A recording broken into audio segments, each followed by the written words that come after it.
Oh my god, that's f***ing Keanu Reeves. What the f***? Oh, whoa! Okay, do you ever get scared? I get to fight trees.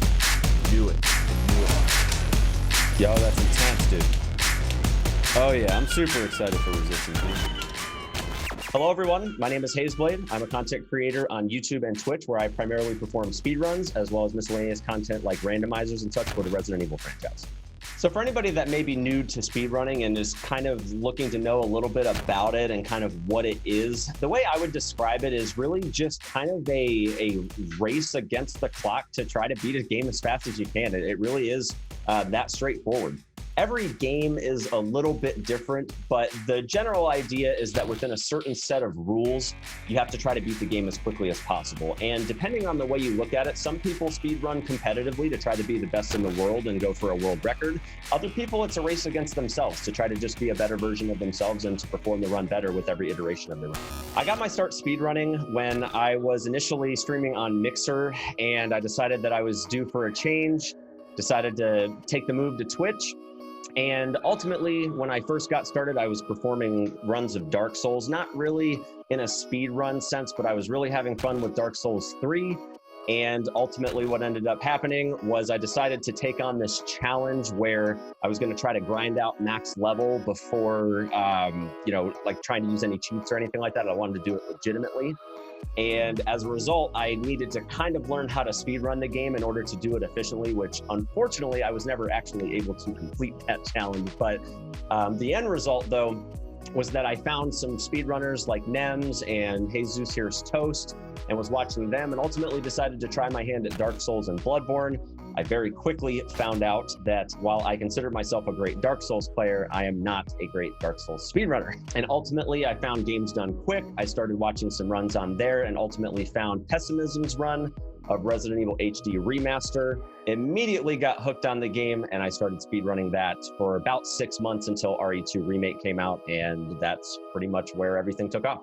So I often get asked what my favorite speed game is, and obviously I run games in the Resident Evil franchise, so I would say really between Resident Evil 2 Remake and Resident Evil HD Remaster, those are kind of my main games. And as far as what my favorite is, right now RE2 Remake is still a game that I really hold near and dear. It's kind of the game that helped me really take off on Twitch, getting featured on IGN and Games Done Quick.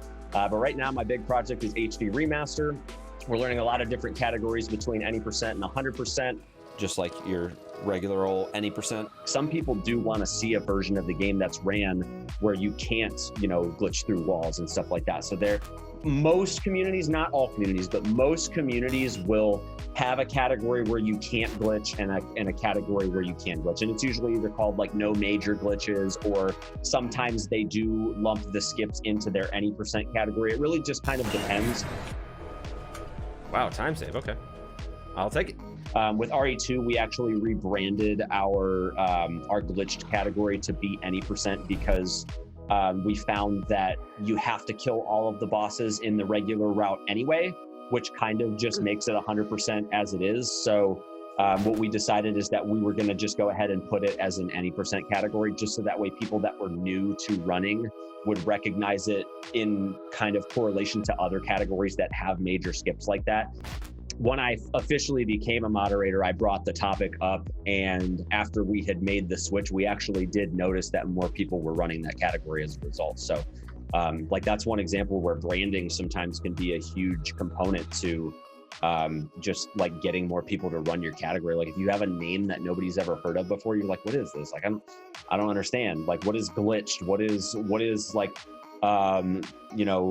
no, I use the word no as in like banning a certain thing. Like a lot of people just are like, I don't know what that is. Like and sometimes just seeing the label on it, they're just like, I don't want anything to do with this. So when we rebranded to any percent, we got I want to say we not only reactivated a lot of runners in that category, which wasn't a lot. I think it was like 6 runners, but we ended up basically doubling that just within a few weeks of making that change. So, I mean, I really do speedrun just for fun. Like, I think being a better version of myself every day is kind of really the main reason why I speedrun. I like to just get better and to show that over a period of time, I can be better with time. Game devs should use speedrunners as beta testers. Yeah.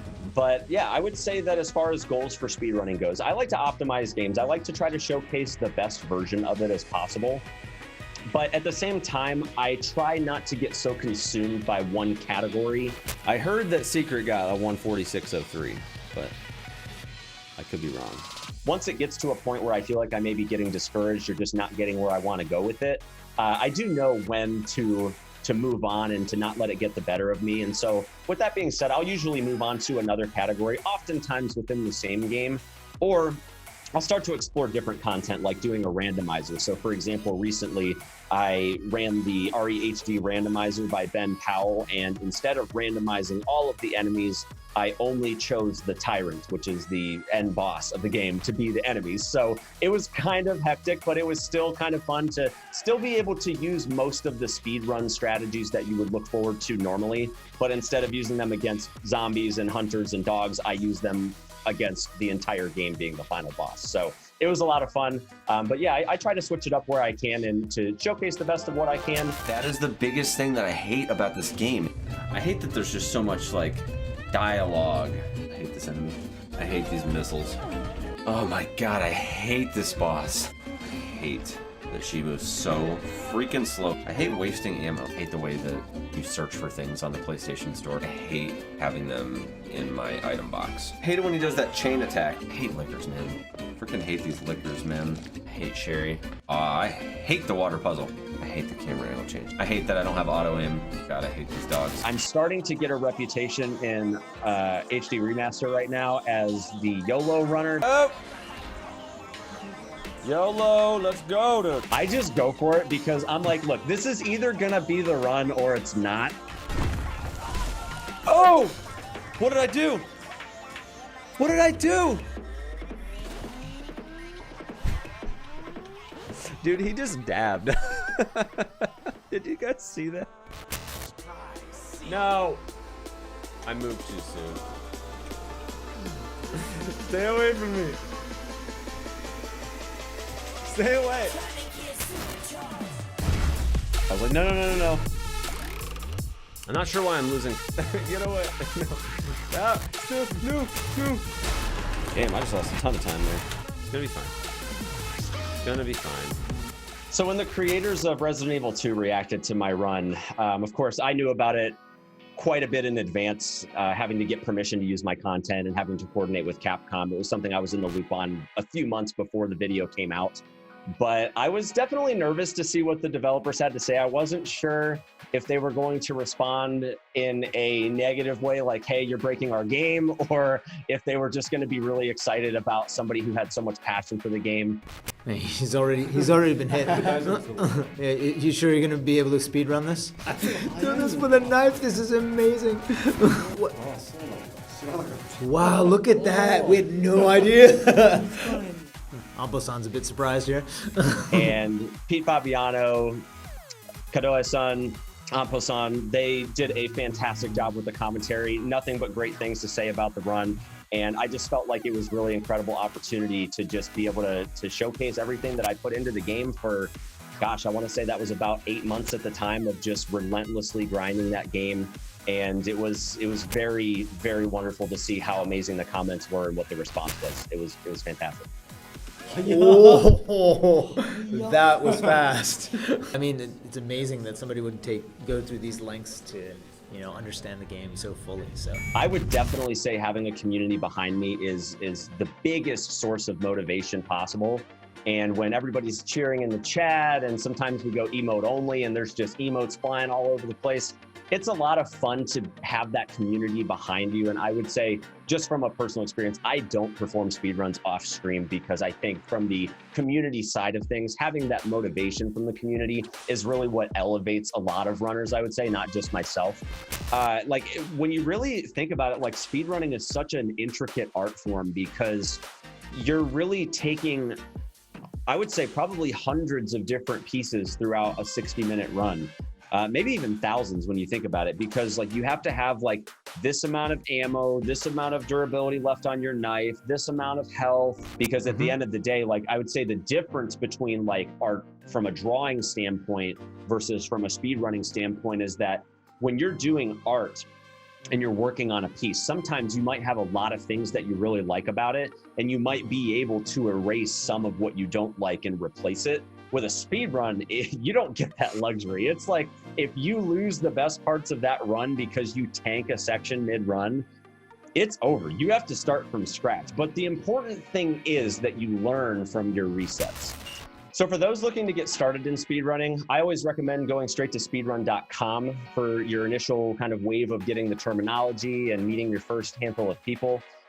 Pretty much speedrun.com is going to allow you to search for whatever game you might be interested in running. And I always recommend, if you're looking for just kind of some resources on, you know, where to get started and looking up strats and things like that, checking out the guides, the resources, the forums, as well as reaching out to active members in the community. You'll be able to see everybody's names in the forum, as well as if you want to reach out to the moderators. So for example, for RE2 and 3 Remake, I moderate those. I always recommend that if you want to get involved or if you want to start something on your own, to put up a Twitch or a YouTube channel, start looking at Twitter and other social medias, Instagram and so on, as a way to start building a way to outreach to people that might be interested in either watching or participating. I personally think that doing marathons and charity events really are kind of the go-to way to bring everyone together. I've performed at Games Done Quick once, and that was back at Games Done Quick Express 2019 at TwitchCon when we were raising money for Able Gamers. And fortunately enough, I was the finale run. So not only did I get to perform the run, we also met the incentive for Tofu, which was incredibly fun. If you haven't had a chance to check that out, I would definitely recommend that you do so. And also get to be on stage for the finale speech. That was a really exciting time. But I think Games Done Quick is an incredible organization. They do a lot of great work for charity, and I would absolutely love future opportunities to work with them again. Let's bring it home for GDQ. GG. Yeah. And time. So when I'm not streaming, I usually spend quite a bit of time on Twitch, hanging out with other members of the community that perform speedruns as well. Some of the favorite people that I like to watch would be Bakba Soup, Maxi Lobes, Waifu, Distortion 2. I love to see people that run different categories, that run a variety of different games. But ultimately, if you're a speedrunner in the Resident Evil community, there is a very good chance that I'll be watching your stream at some point. As far as upcoming projects, I've got the Extra Life Charity Marathon I'll be participating in on November 7th, starting at 4 p.m. Central African time. And I'll be speedrunning every Resident Evil game that I know, as well as some fun activities as well along the way. And we usually have incentives in addition to that to spice things up a little bit. I hope everybody's having a great time at the Rage Digital Expo. If you guys would like to check out some more of my content, you can head on over to twitch.tv/Hazeblade. I also upload videos to YouTube at youtube.com/HazebladeTV. And you can also find me on social media at Hazeblade TV. Thank you guys so much again for this opportunity, and I look forward to seeing you guys online. Take care. GG, dude. GG. Holy shit. That's what we say in speedrunning. This is the run right here, dude.